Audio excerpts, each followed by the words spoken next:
Thank you, everybody, for coming to this History Revealed presentation. We would like to thank our partner, the Roseville Library. We've been working with the Roseville Library for 3 years now in presenting our History Revealed, and we're very grateful for them for their partnership in these programs.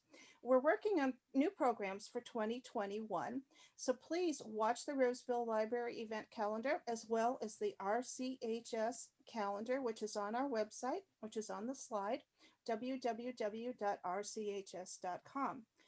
We're also working on more programs in conjunction with our new exhibition on women's suffrage in Minnesota, Persistence, Continuing the Struggle for Suffrage and Equality, 1848 to 2020. And links are on the website to that exhibition. And we're going to be having more exhibitions and more programs coming up in the upcoming year. If you're not a member, please consider supporting the Ramsey County Historical Society and the Minnesota Historical Society. Both organizations rely on the support of members and friends like you to continue to present these programs and in all of our efforts. And there are many benefits to joining both organizations. And again, information on joining the Ramsey County Historical Society is on our website, rchs.com, and on the Minnesota Historical Society website, which Kate can tell you about. Yes. Robin, I want to tell you that one of our listeners is having trouble hearing you. Okay. Thank you for mentioning that. I apologize for that. Sometimes my microphone gets a little odd when there's a lot of people on the call. We are committed to presenting the stories and histories of all in our community, and we are very pleased to bring you tonight's program on the Winter Carnival and its 135th year celebration.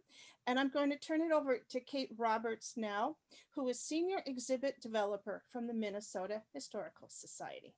Thank you, Kate. Thank you very much. And because I need my full attention here, I'm sharing my screen and then I will, there. All right. Then I will say hello to everybody tonight. So first of all, I want to make sure that you all can hear me. And so please put something in the chat box right away and Robin will flag me if you can't hear me. Joni, I hope you got my PowerPoint. If not, we do know that you'll be able to watch this later. So with that, I just want to say thanks so much for having me tonight, and we'll get going. If I can advance my presentation. There we go. Here's what I hope we can do tonight. I'll do a brief overview of the Winter Carnival's early history. We'll do a few lesser known stories of people and events. We have some trivia questions along the way. I'm sorry, no prizes, except, the glow of a job well done. And then I hope we will have some time along the way or at the end of the presentation to hear some stories and conversation about the Winter Carnival. Robin and I were emailing today that this is a huge topic. There is no way we can cover everything we want to say during an hour presentation. So I'm hitting some highlights and I'm hoping very much that we can use our time together to do some conversation afterwards. So let's get going. We got our first trivia question up. In what year did St. Paul host its first Winter Carnival? Was that 1858, our year of statehood? Was it 1886, 1893, or 1900? Give you a minute. You can enter your answers or just think for a second.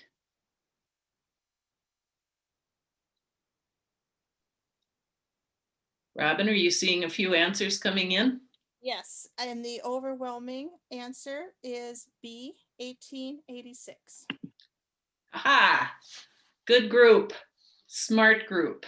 All right, that was a bit of a softball, but it's possible that all of these tonight will be for you.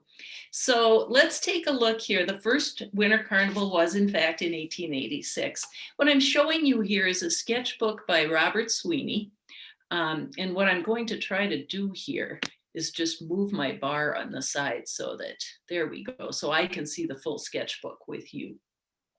Robert Sweeney, as you might probably know, is a Saint Paul artist who documented many, many events throughout the city for many years. And his sketchbooks are invaluable because they really do show us what the world looked like in St. Paul at the time. So you can see on the left, we've got those wonderful views of the toboggan and the man in that very well-known winter carnival costume, what we came to see year after year.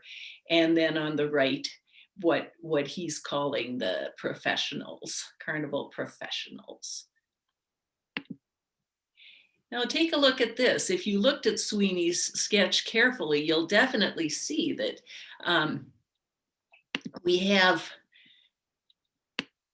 he caught the costumes pretty accurately, didn't he? And the toboggan. And on the right, this is the Nushka Club from 1886. And on the right is an item from our collection. This is a Nushka jacket.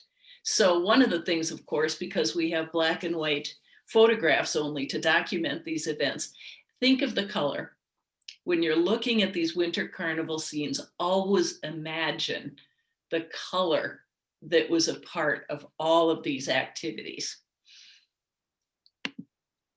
Another page of Sweeney's sketchbook, and this is his view of the Ice Palace, of course, the tower.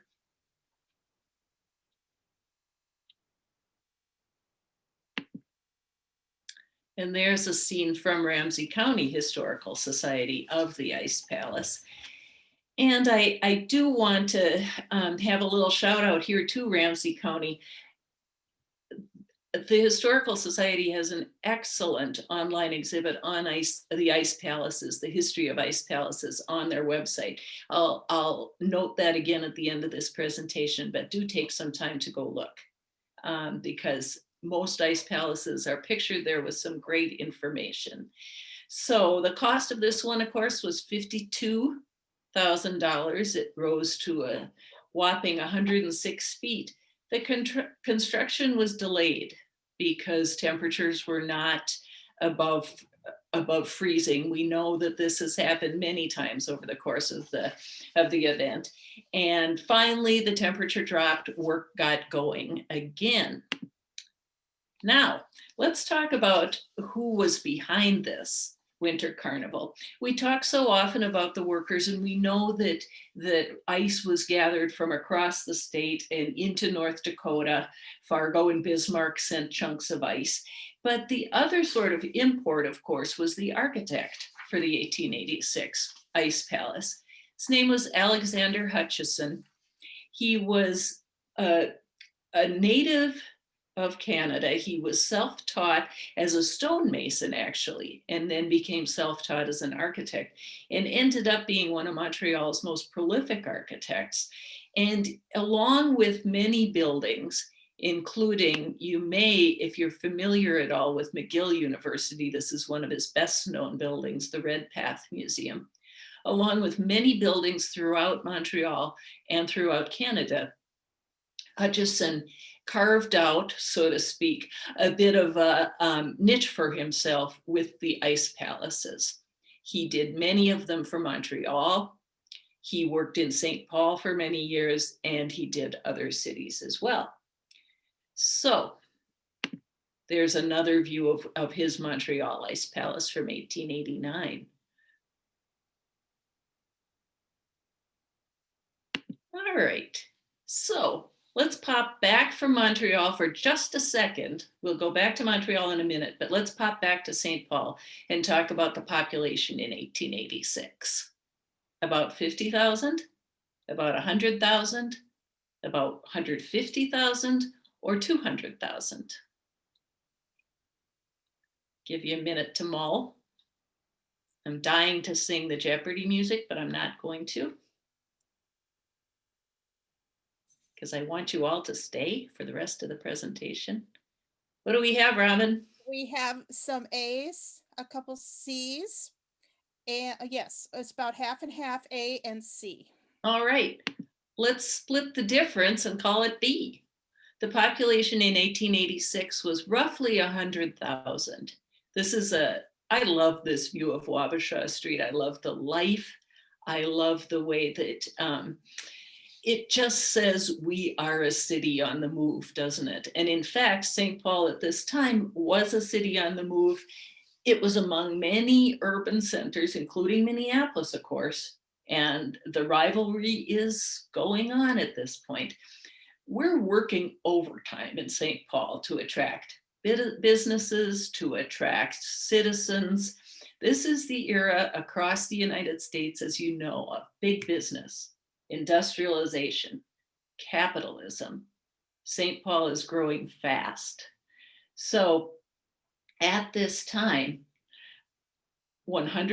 roughly 100,000 people, and growing every year by as much as 10,000. So this is a rapidly advancing city and time in our history. I love this view from the Daily Globe too, and it's a little small, but I hope you can make it out. This was their Christmas Day cover in 1886. And you see that in 1853, the city is a sleepy little place on the river. 1886, we're starting to boom, and look at the projection for 1919. It's wonderful, isn't it? And it speaks to the boosters, it speaks to the vision of the civic leaders who were building the community at this time. Now I want to back up a little bit because Paul Clifford Larson, who's a local historian, I'm sure many of you have heard of him or know him, he wrote a great book many years ago called Icy Pleasures. And in it, he raises a really good point. The Winter Carnival in St. Paul was designed by businessmen to tout St. Paul as a winter wonderland, as a fun place, as a place where you want to come because it's healthy, it's invigorating, and you will love it here. Well, just a decade before, Minnesota boosterism took a much different tack. And this is an 1870 book, Minnesota as It Is in 1870. And books like this were published quite often to be circulated to potential immigrants. Well, here you could read immigrants, invalids, tourists, capitalists, and businessmen. Well, what's interesting in 1870 is that St. Paul is saying things like this: the cold is not so intense, nor the climate so changeable as that of Massachusetts, downplaying the cold, right? Downplaying. There's a remarkable salubrity, and I love this. There's a remarkable salubrity of the climate at all seasons of the year. Though the winters are long, the prevailing temperature is moderate. Intervals of severe cold weather occur occasionally, but they are not usually of longer continuance than 3 or 4 hours of 3 or 4 days at a time. And it goes on and on from there. What's, methinks thou doth protest too much when I read this, but it's interesting, isn't it, that a decade before we were saying, hey, it's not so bad. But by 1886, when the planning committee got going, we were really marketing the weather as an attribute. The cold, the snow is beautiful. It makes it possible for us to do these winter sports, to build these beautiful palaces, and you don't want to miss it. So businessmen, of course, got behind this. This is very hard to read, and I apologize for this, but what it is a little sign-up sheet from year 2 of the event, asking businessmen to pay a sum of $10 or more to subscribe to the Winter Carnival. And this is George Thompson here, decked out in his Winter Carnival finest with all of his badges. George Thompson was one of the main movers and shakers. He was the secretary for the Ice Palace Committee for many years. Now back to Montreal, as I mentioned, we've hired their architect and we've gone one better. They have had for several years the Montreal Festival. They had an Ice King that was accompanied by Queen Aurora. That, of course, becomes our King Borealis and the Queen of the Snows. We added in the Vulcans. And let's just go a little bit further. and talk about what else happened in Montreal. There was a smallpox epidemic in Montreal in 1886. This made it possible for us to borrow or to hire their architect and to basically import a number of their traditions to us. They canceled their festival that year. So Saint Paul used that as an opportunity to advance and to publicize its first festival, its first carnival, I should say, called the Festival Up North. I love this. This is a 1979 beer can, and it's a good reminder to me that the sort of current all the different beer varieties that we have going on and so many things linked with the Winter Carnival. This is a tradition that's gone on for quite some time. So just a reminder, quick reminder of the story. King Boreas comes upon a winter paradise known as Minnesota. He proclaims Saint Paul as his playground. Vulcanus Rex, the god of fire, is ticked off about this. It's okay. Boreas proclaims the celebration takes place, and on the 10th day, the Vulcans storm the realm. Boreas bids farewell to his winter home in the interest of peace until the following year. So that's the broad outline, courtesy of this beer can. Let's do another little trivia question. This one's a little harder. How many brothers does King Boreas have? 4, 8, 12, or none, just sisters? 4, 8, 12, or none?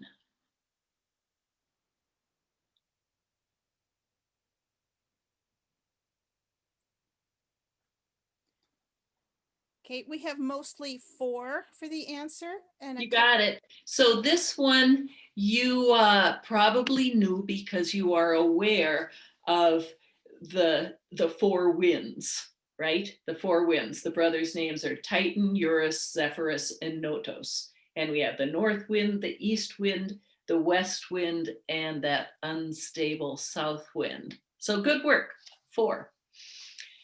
This is a medal from the MNHS collections from 1887, and I'm bringing it out to show you now because I want you to look as carefully as you can and notice all the different winter sports. Winter sports were, of course, a big part of the festival from the very first year. So we have skaters there. We have people on snowshoes. We have curlers, tobogganers. One sport that we don't see there is bouncing. But it was with us from the start. And I just want to talk a little bit about bouncing because this is one of my all-time favorite Winter Carnival photos. There are several versions of this out there, but this one I particularly love because the bouncing person has been touched up. So he and I'm certain it's a he, is much more distinct and much more rigid and frankly almost comical looking than he is in the actual photo. But it's fun to see that this tradition does date back to the earliest years of the festival, which is something I didn't realize until I started doing some research. As you probably know, this bouncing, or the blanket toss, as it is often called, is a tradition that we see in native populations and Aboriginal or indigenous populations in Canada and up north of us as a way to elevate someone so that they can get a view of the surroundings, either to see the water, to see game on the horizon, to see visitors approaching. And this became associated then with festivals. So here we are bouncing in 1916. And let's look at those coats again and picture the bright colors. Here we are again, and you notice that it's a woman bouncing here. The tradition of the bouncing girl starts early, and women are named the bouncing girl for the year. Same woman in 1917. This is an interesting one from 1917 as well, because and I can only imagine that what we're seeing there on the right part of that photograph really is intended to be a totem pole and is meant to imply the origins of this activity. I'd love to hear from anyone who might have more theories on this, but as I look at these photos and think about them, that's something that really stands out to me. And then just another one from 57. There were all sorts of squads and bouncing leagues from the very start, usually associated with businesses or clubs the same way that the marchers were. So by the 1930s, the St. Paul Athletic Club was sponsoring a team, and that went on for quite a long time. Lucille Leopold became their first bouncing girl. And several years ago, as you probably know, our St. Paul bouncing team went out on its own. It's no longer affiliated with the athletic club, but it's still alive and well.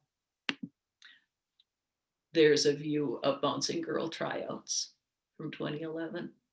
I want to stop here before I do this trivia question and just ask Robin if there are any comments or questions that I should address right now, or should I keep going? What do you think, Robin?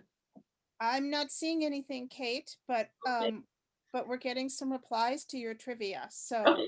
I'm going to just keep barreling ahead then, and I bet this one's going to be a giveaway for a lot of you, but let's give it a try.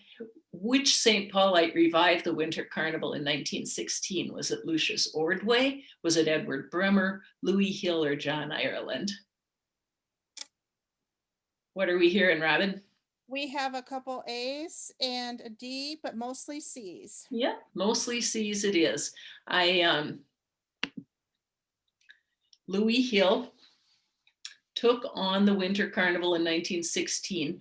There was a lag. We had carnivals in 1886 to 88. There was one in 96, and then there was a lag until 1916 when Louis Hill revived the tradition. And remember, his father, James J. Hill, had of course been a major mover and shaker in the early carnivals. But when Louis came in, as it appears from everything that we see, he appears to have been a very good marketer and also wanted to really play up the sports traditions associated with the carnival. So he actually turned it from being called the Winter Carnival to the Winter Sports Carnival. We'll see when we look at the next slide. I'm blanking out on what I think it was Winter Sports Carnival. Anyway, here is Louis Hill in his blanket coat.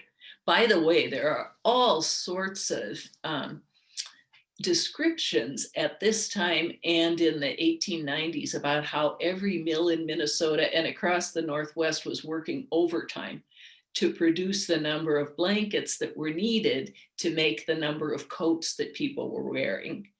And indeed, these coats are beautiful. And the item on the left is from the MNHS collection. It is Louis Hill's coat, dated 1916. You can see, if you can zoom in a little or look carefully, you can see his name stitched into that right inside the collar, just like a kindergartner heading off to school. He's got his name and address on there. Kind of gives me chills. All right, so as I said, he made St. Paul Outdoor Sports Carnival is what Louis Hill branded this as. He had a competition there was the Carnival Girl, and there was a great art competition to portray the Carnival Girl, won by a man from Northfield. And then this Carnival Girl emblem appeared everywhere, on buttons, on badges, on advertisements that were in the rail cars, as well as, buses, etc., throughout town.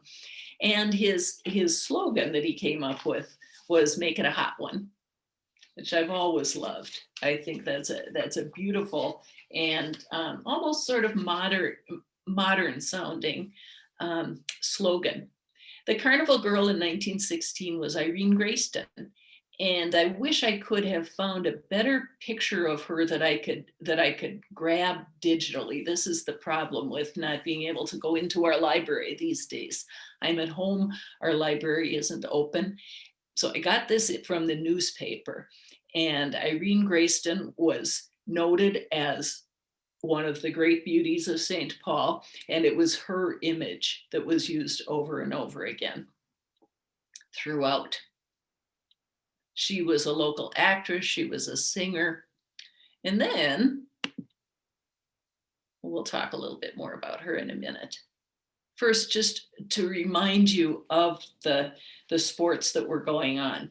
A horse race, a winter horse race. I love this. The ski slope. And this was a nationally marketed and nationally attended event. And then this is a neat view too, because this is the sled run that came down from the Capitol. And this is ordinary folks doing this one. Anybody can hop on and do this. You don't have to be a professional for this one. The next year, you see that Louis is still a mover and shaker. And the slogan this time is make it a hotter one. We went from make it a hot one to make it a hotter one. And we have a new carnival girl. Our original carnival girl, Irene Grayston, married after the 1916 carnival. And so she needed to be replaced with another single woman. So in this case, it was our new carnival girl's name is Mabel Luby. So what's kind of fun about the new scene that you can see on the right is look at Mabel in her blue costume and see how closely she approximates the photo of her. So in this case, it was a photo that was used as her model. And look at Irene still skating in the background there. I find that so interesting that she's not gone. She's still there skating away, but Mabel Luby, her replacement, takes center stage now. And Mabel stayed as the carnival girl emblem throughout the next several years. There was another carnival. Well, by 37, she pops up once in a while, but in 1917, she's everywhere. Okay, next trivia question. What movie is based on a story from the 1917 Saint Paul Winter Carnival? Is it White Christmas, Iron Will, Make It a Hot One, or The Revenant?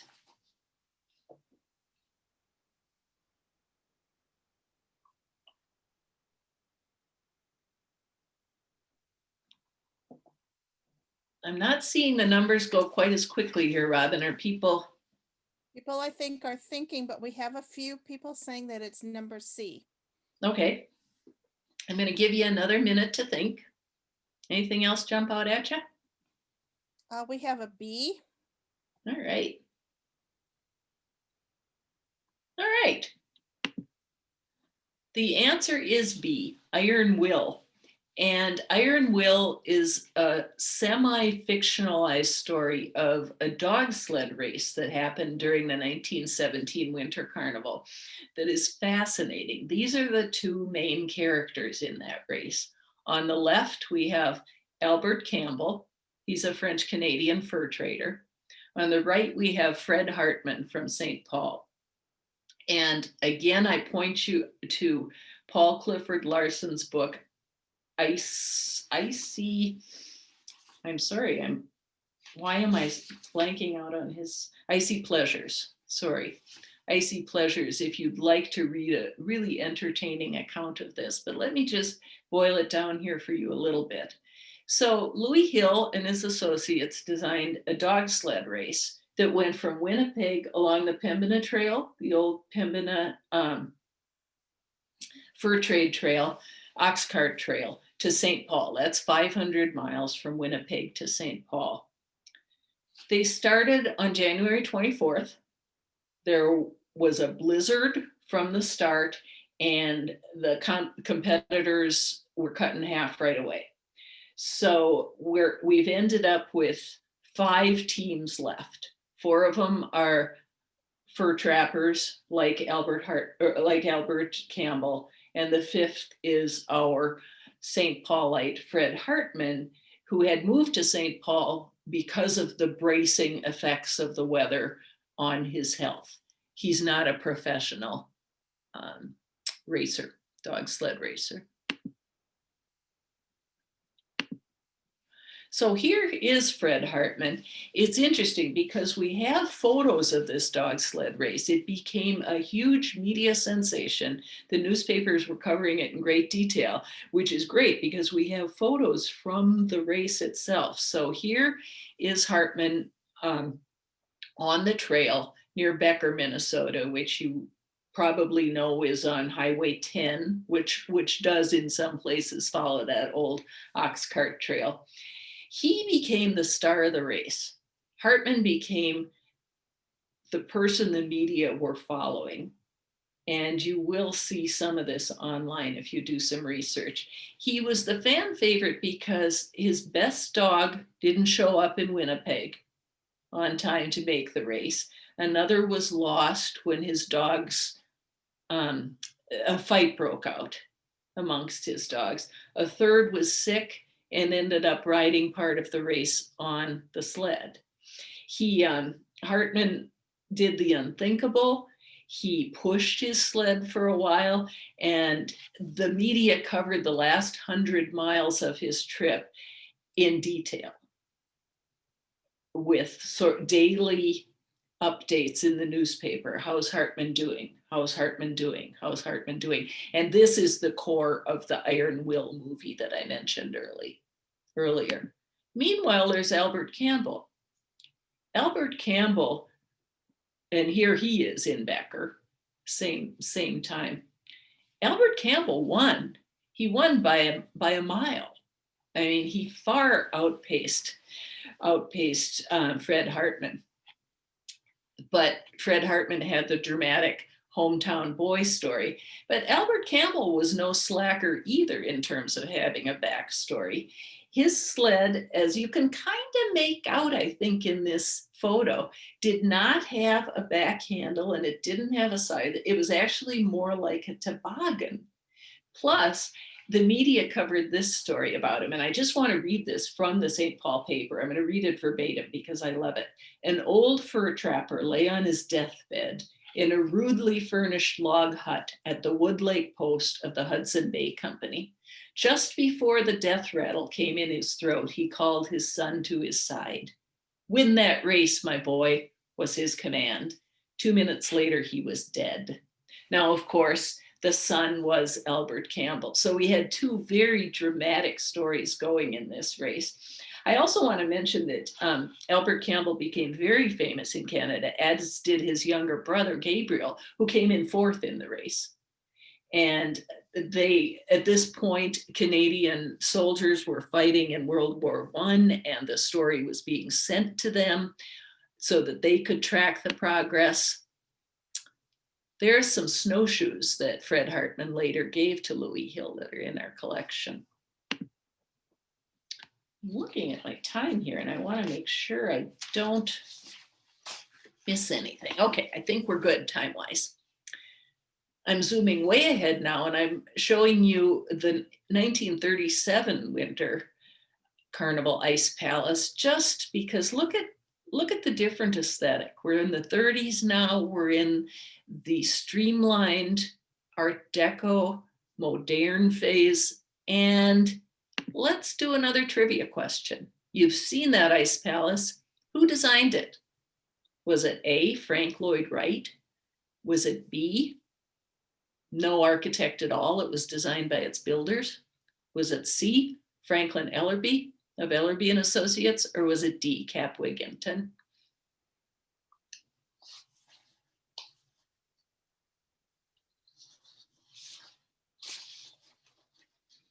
Okay, Robin.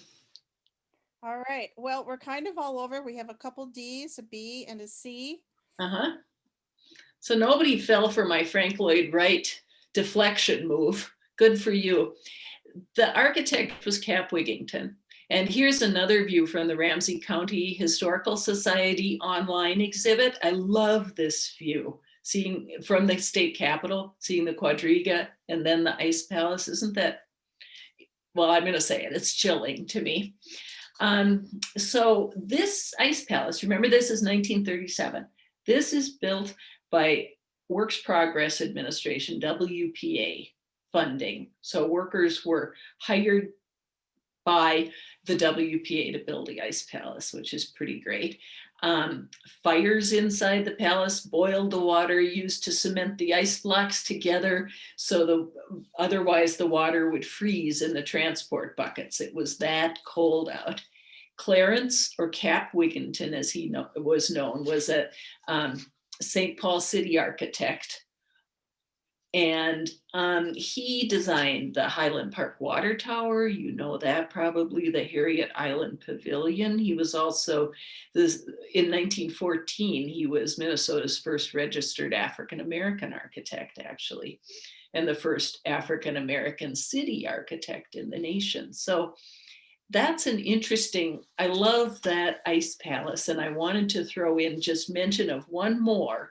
I don't want to go too heavy on the ice palaces, but I wanted you to see this one because it's a beautiful example of how the architecture of our palaces has changed so much in respect to the times in which they were built. Victorian era in the late 1900s, we have a very different, the turrets and the towers and the, you know, the sort of, what do I want to say, detail, as opposed to this streamlined look. So I hope I've whetted your interest there to go look at the Ramsey County information on those. Okay, what I want to do now, we're just going to enter our lightning round of trivia before we move on to having some conversation. So we're going to move quickly through a few more trivia questions. What's the name of the characters who represent Hylex bleach in the Winter Carnival parade? Are they droplets? Are they bottles? Are they gnomes? Or are they the Hylex hooligans?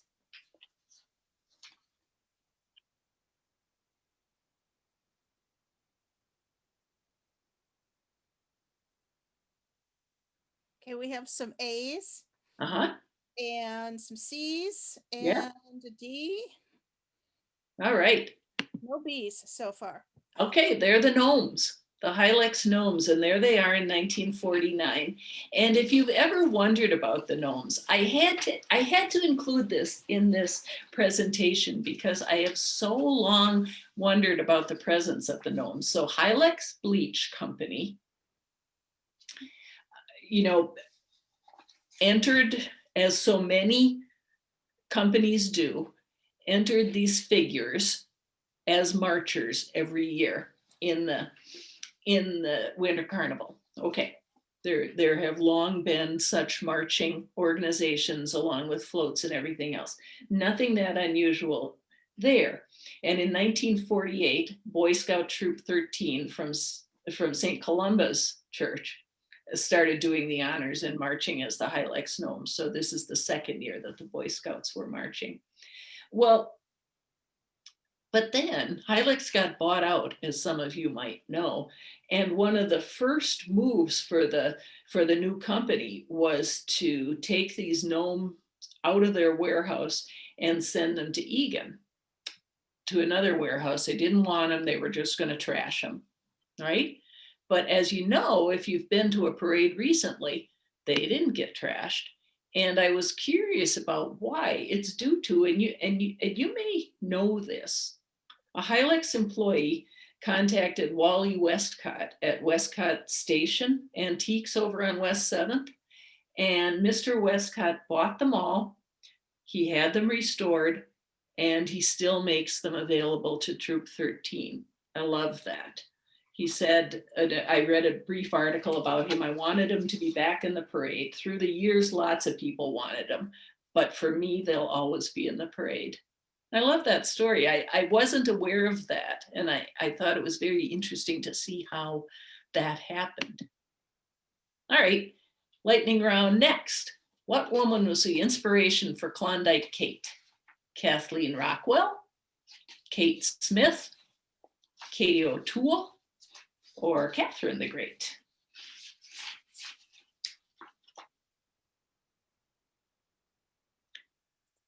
We have mostly B's for Kate Smith and a few C's for Katie. All right.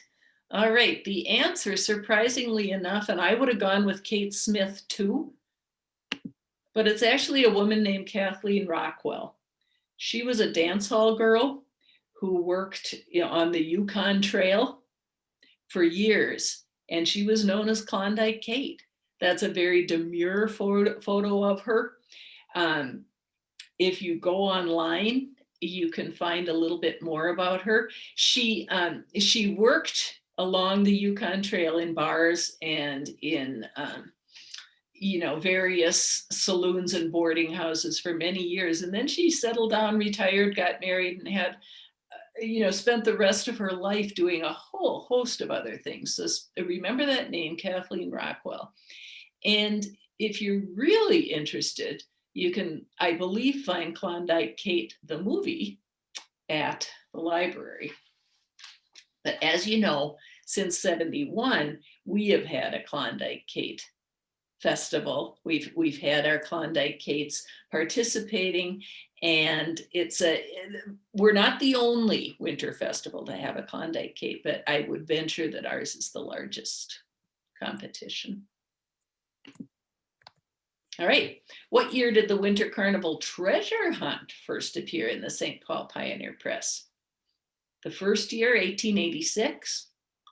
The second year of Louis Hill's run, 1917. 1946 or 1952?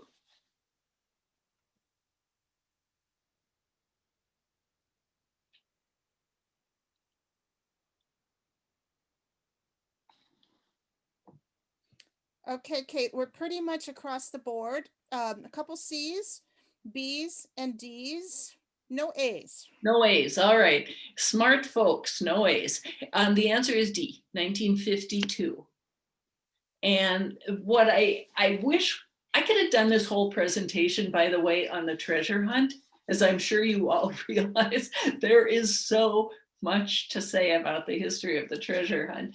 So, but what I'll tell you is just it did begin in 1952 with the Pioneer Press, and it's been going ever since. If you can ever find, there was a documentary that was made a few years ago called, great title, No Time for Cold Feet. I can't find that, but there was a documentary crew that followed around some medallion seekers for 2 or 3 years in the early 2000s. Maybe somebody can shed some light on that later for me, how we can find a copy of that if some of us would want to watch that. But in any event, it started in 1952. And let me just show you, this was the very first clue. Hiding in Boreas' rollicking realm lies his treasure chest. Not in a lake and not in a river, these clues will solve your quest. Very first clue. This was solved after 11 of the 12 clues were published. And the very first medallion was hidden in Highland in a treasure chest, kind of in some weeds. It was in Highland Park. So, and as you know, it's been everywhere since then. And I would love to hear some stories about searching or finding the medallion. Okay, this is a trick question. What year was Boreas Rex the first crowned? Was it 1886, 1887, 1916, or 1928?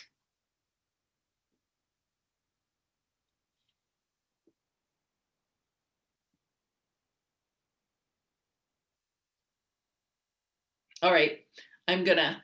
It looks like we have a few B's and a C, and yes, that's it, Kate. Okay, yeah, that's a tough question. It is a trick question, but I thought I'd throw it in just for fun.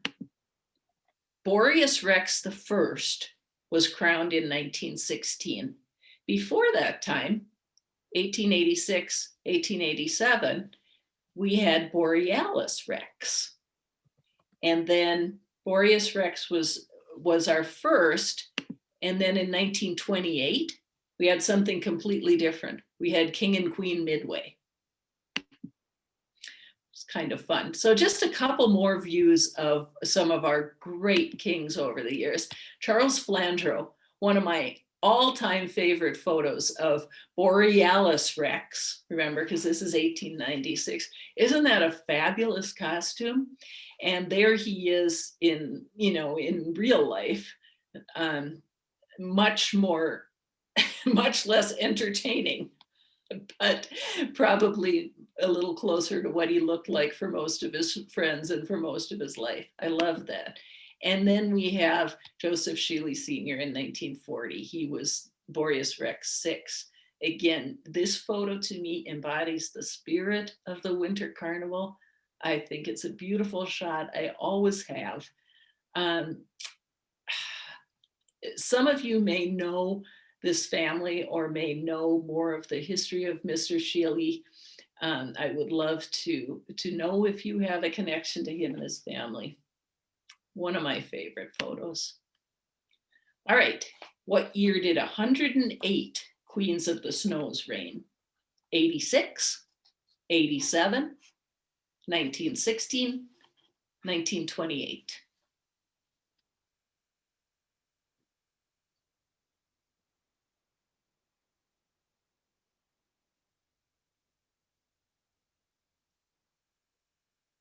That's a tough one. I mean, that really is. You've got to just kind of take a stab at that one.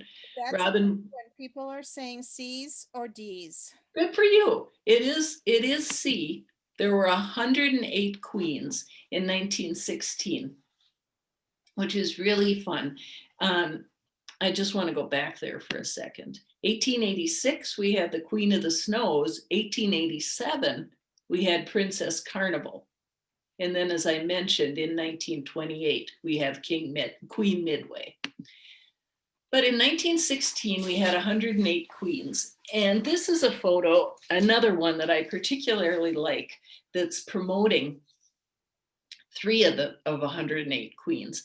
And look at the variety of costumes. Remember that the queens are associated with businesses usually or with organizations. So from left to right, we have Browning King and Company. And imagine what that outfit looks like in color. Then we have in the middle here, we have Minnie Peterson representing the National Guard. And then on the right, the Ford Manufacturing Company. And we're lucky enough in this case, and I can't tell you how excited I was to find this photo in the center of Minnie Peterson and the National Guard, because look what we have in our collection at the Historical Society. And again, this reminds you of the limitations of black and white photography. We have this outfit, we have Minnie's muff, and we have her hat.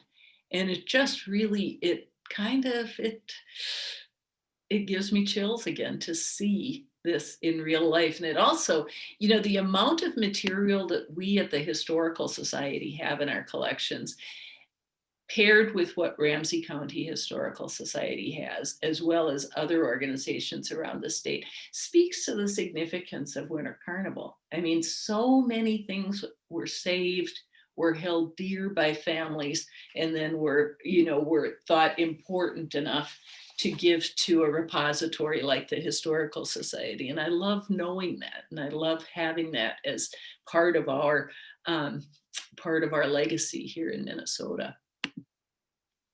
Very last easy trivia, well, not an easy trivia question, but a throwaway. What celebrity did Barbara Flanagan interview at the 1954 Winter Carnival? Bob Hope, Grace Kelly, Dinah Shore, or Ed Sullivan?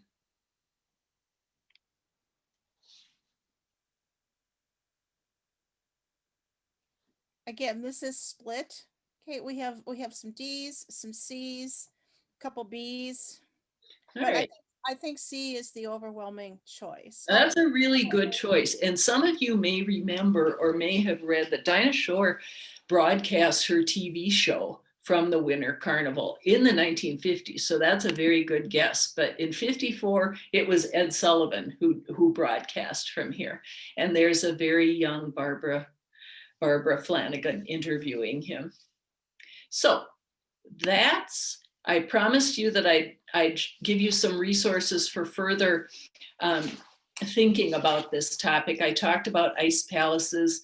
There's some very good information on Klondike, Kate, and other things in Fire and Ice, Moira Harris's book. I mentioned Icy Pleasures. Also go online. We have some time these days, so go online and look at the digital collections at Hennepin County Library and the MHS. We got a grant to digitize a lot of our Winter Carnival collections, so you'll see a lot. And then finally, don't forget that several years ago, TPT did a very good documentary on the Winter Carnival. I'm going to stop there because I want us to chat a little bit as best as we can. I haven't, if you have stories to share or questions, Robin, would you like me to stop sharing my screen now, or what should I do?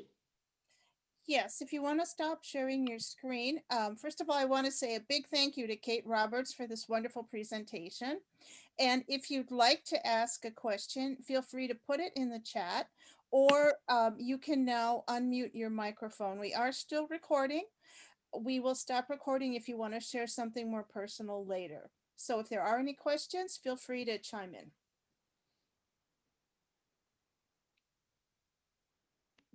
Or comments too. I noticed that some people were very taken by the coats. We also have some of the Winter Carnival costumes in our collection, as well as a pretty big photo repository online as well. And I'll make sure to put the Ice Palace exhibition back up on our homepage this Oh, year, good. so everybody can see it. Yeah, it's well worth a look. Yeah, the outfits, and like I say, we were lucky enough to have grant money that allowed us to photograph and put all of our Winter Carnival outfits online. So if you go to our MHS main page, research collections online, and then type in Winter Carnival, or you can type in Queen of the Snows, Vulcans. We didn't talk about Vulcans tonight at all.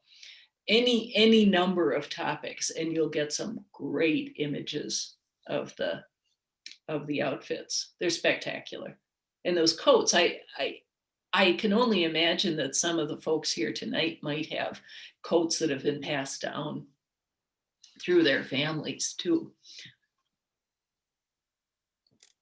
So there was a question from Marcus that asks, which carnivals had ice palaces? Let's see. I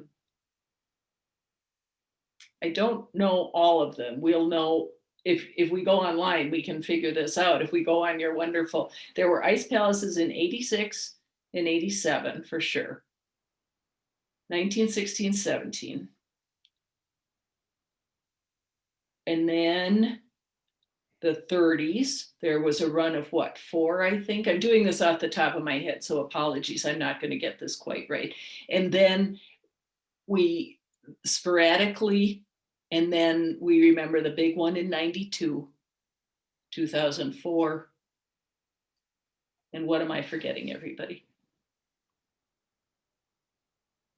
There were several recently. There was one, I want to say, did we have one in 2019? We had one. Or was it 18? Yeah. It was 18 for sure, because it was in downtown. Yeah. Yeah. And thank you. Evan Stanley put a link in. So yeah, I'm doing this off the top of my head, Marcus. So I know I've missed a few. Oh, I'm reading this question here from Renee. I have a stereo view of the very first ice palace. There are a lot of stereo views. Robin, you can probably answer that too. There are not a lot of stereo views in our collection. How about in yours? No, we don't have very many either. I'd have to review them or ask our curator. We didn't have a lot in the exhibition that we did, so I don't know what the Winter Carnival organization, which is also in the Landmark Center, has. That would be another place to look for. And they usually, I don't know what's happening this year, to tell you the truth, but they usually have an exhibition in the Landmark Center in the North Gallery from the Winter Carnival organization, and sometimes they do include. We have models of the ice palaces, but we don't always have all the photos. So Okay. Oh, look, Bob Olson, thank you, you saved me. So there, Bob Olson has written, and I'll just read this out to everybody, 87, 88, 89, 96, 16, 17, 30. I forgot 30, and then 37, 38, 39, 40, 41, 42, 47. I forgot 75 and 76. Then we got 86, 92, 2004. Thank you. thank you, Bob. Yeah, Bob was Oh, 86, yeah. absolutely wonderful in helping us put together our Ice Palace exhibition. He is the person to talk to about ice palaces and more history. Can I just say, Bob, I don't know you, but there was a time when I was prepping this that I thought, I should have just asked Robin to ask Mr. Olson to do this presentation because I kept coming across your wonderful research. Carrie put in a note about No Time for Cold Feet is on Amazon for $140 from Sharon. So thank you, both Sharon and Carrie. And then there was a question from Marianne about, were the Vulcans part of the first Saint Paul Winter Carnival? Yes, there were Vulcan characters. I don't know that the term Vulcan was used for them in the first year, but they were a presence because that Fire King Cole, yep, because that myth was from the very start that somebody has to come in and storm the palace. So yes, there have been Vulcanesque people from the start.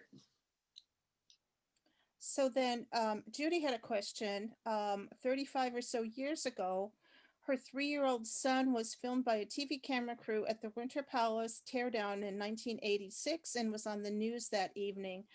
And wanted to know if it would be ever possible to find a copy of that footage. We do not keep news footage. You probably, Judy, would have to contact the channel. And even then, I don't know if they would keep the footage. Kate, do you know if anybody is archiving news footage? I mean, Well, a while ago. we were lucky enough to acquire the KSTP archives.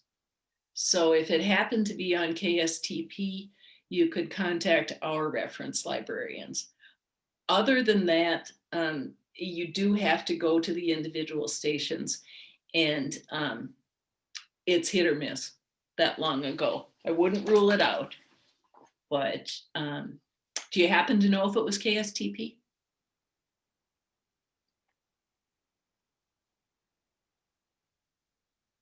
Yeah, I'm not sure. She thinks it might be, but well, I'd give it a try then. I would contact, and you can do this online, go to the MNHS website, again, research library, and just send a message to our librarians. That won't be a difficult thing for them to figure out, because again, much of that KSTP material has been, I'm forgetting my library word, it's been sorted through and cataloged. That's the word I'm looking for, cataloged.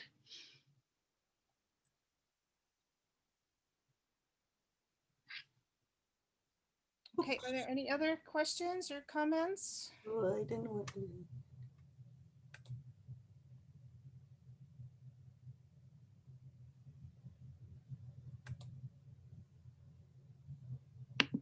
All right, thank you everybody for coming.